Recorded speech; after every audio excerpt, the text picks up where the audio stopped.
This is Brother Jamal coming back coming back at you with another short talking video this morning. Our theme is still maintaining justice. And once again, as I shared with you last evening, yesterday, I would share the same theme with you again, maintaining justice. Bismillah, King. Allah commands justice. He commands justice. Allah says that when you judge between people, judge with fairness. When you judge between people, judge with fairness. Now, the reason we use this statement that Allah is commanding us to do, this is how you maintain justice. In order to maintain justice, when you judge between people, it had to be in fairness.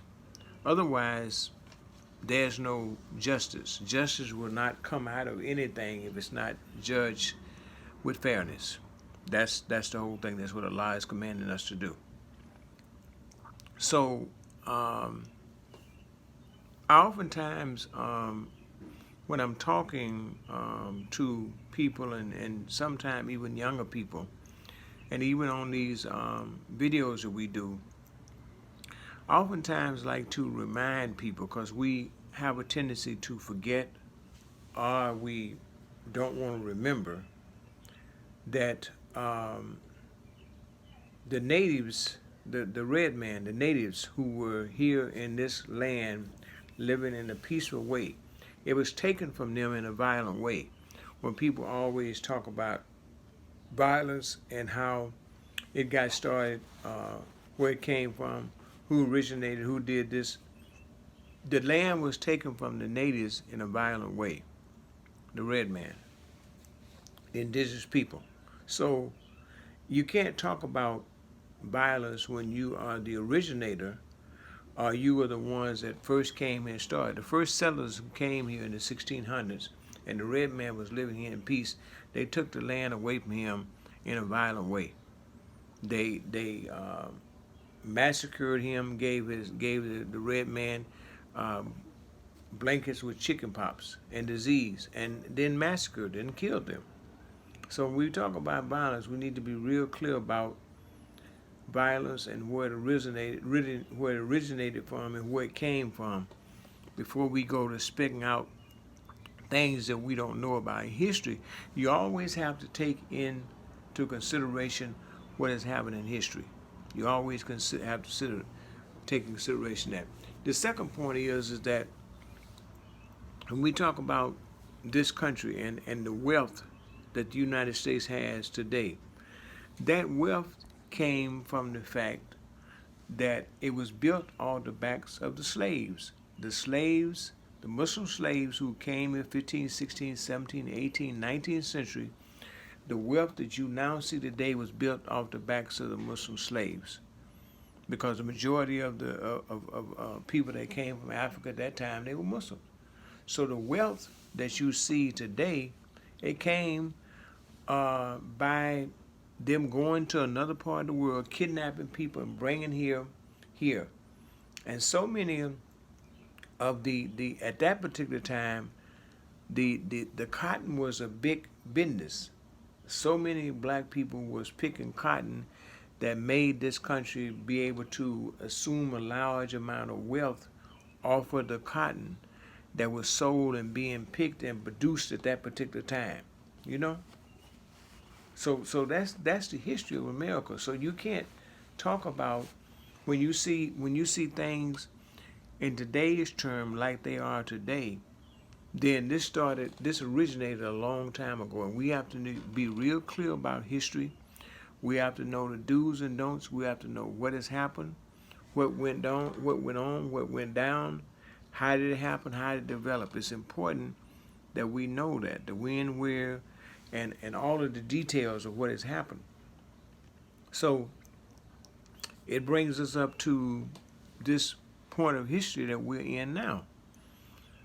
And so here we find ourselves in, just like back then, they had lynching.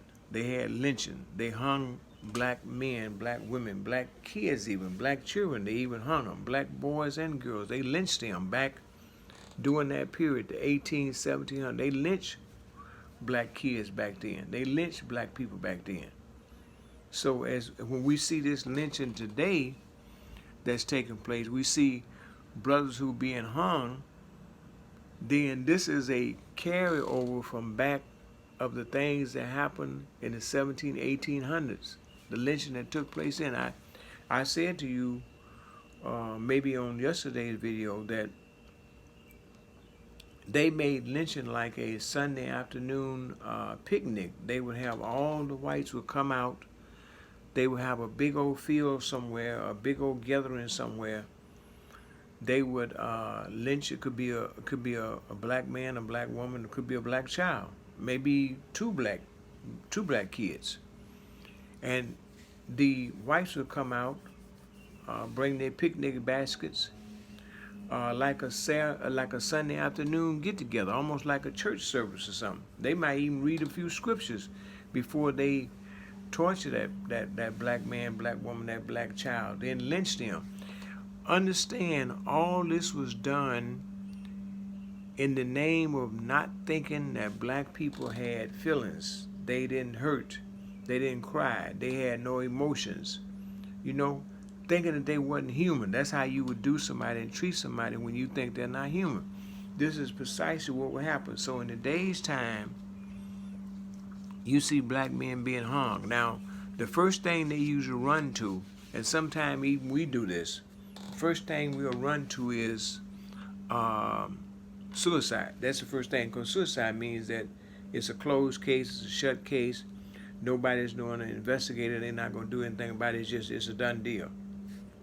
And we have to understand that today's time, when we see black men being hung, or find them hanging somewhere, then we should not be quick to jump to the resolution of suicide.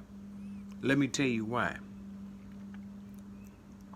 In most of these cases where this one brother was found hanging in this was Branch Brook Park, Newark, New Jersey. This is one black male they found. Another two black men were found hanging. This is in a black teen was found hanging in Texas in a school parking lot. This is in Harris County, Texas. This happened not too long ago. Some time ago, I don't know if you happen to see this, and see a lot of these cases, they don't make the CBS, ABC, NBC. They don't make the big time news outlets.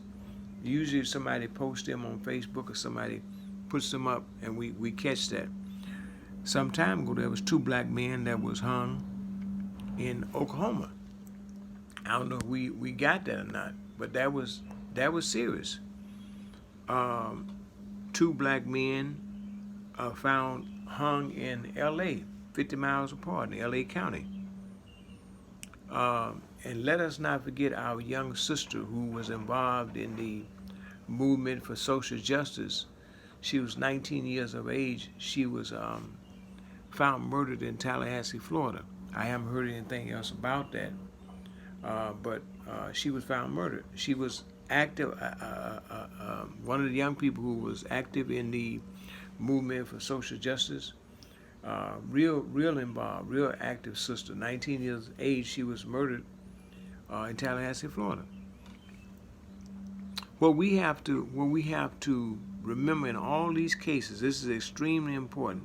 All these cases, we have to demand, not ask, we have to demand that the street security footage, we need to get access to that and see what happened, because any kind of street security footage would have the details of what happened in all these cases. They have these security cameras up, and the footage of that would show exactly what happened in all these cases.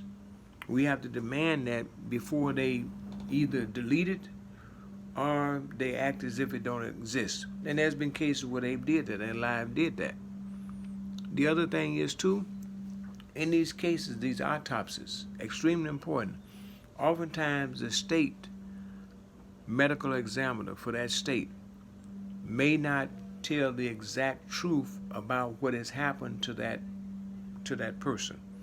These brothers who were found hung, this sister who was murdered in Tallahassee, Florida, oftentimes you have to get an independent autopsy, not connected with the state.